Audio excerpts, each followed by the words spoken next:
पितृपक्ष या श्राद्ध पक्ष में आने वाली एकादशी का अत्यंत विशेष महत्व है। इस एकादशी को परिवर्तनी एकादशी, जल झूलनी एकादशी तथा कहीं कहीं इंद्रासेनी एकादशी भी कहा जाता है। धर्मशास्त्रों से वर्णित है कि इस एकादशी का पालन करने से न केवल पितरों की आत्मा को तृप्ति मिलती है, बल्कि स्वयं व्रती को भी मोक्ष, सुख, धन और पुण्य की प्राप्ति होती है।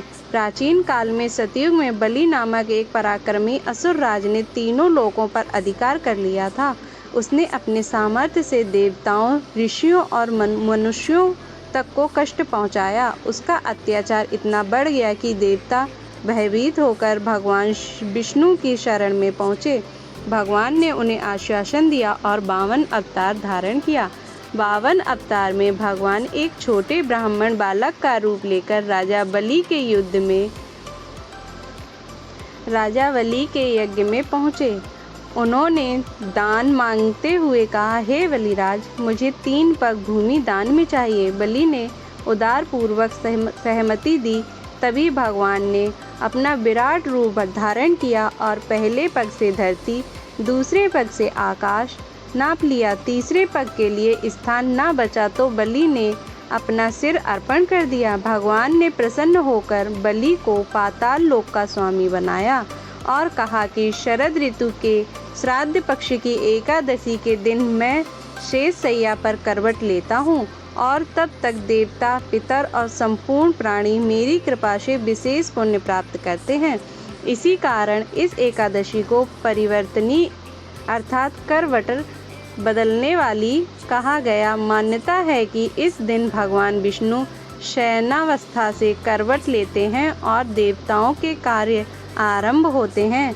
पितृपक्ष में यह दिन विशेष महत्वपूर्ण है, क्योंकि इस दिन व्रत करके और पितरों के नाम तर्पण करके उनके लिए अमृत तुल्य जल और भोजन पहुंचता है।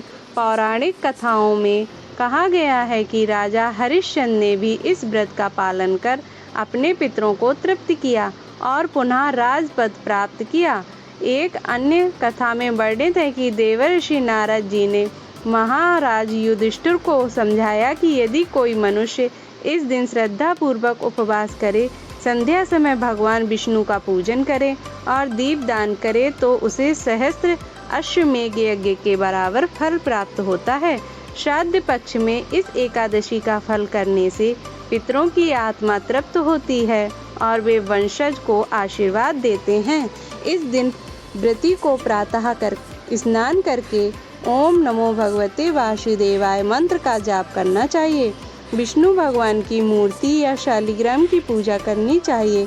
तुलसी दल चढ़ाना चाहिए और दिन भर उपवास रखना चाहिए। सायंकाल में भगवान के सम्मुख दीपदान करना भी अत्यंत शुभ माना गया है। इस व्रत से घर में सुख समृद्धि आती है, पितरों की आत्मा को शांति मिलती है और व्रती को जन्म जन्मांतर के पापों से मुक्ति मिलती है। पितृपक्ष में इस व्रत का पालन करने वाला व्यक्ति स्वर्ग लोक के समान आनंद भोगता है और अंततः भगवान विष्णु के धाम को प्राप्त करता है। इस प्रकार श्राद्ध पक्ष की एकादशी की कथा सुनने और करने से मनुष्य के समस्त पाप नष्ट होते हैं और पितरों को अक्षय तृप्ति मिलती है।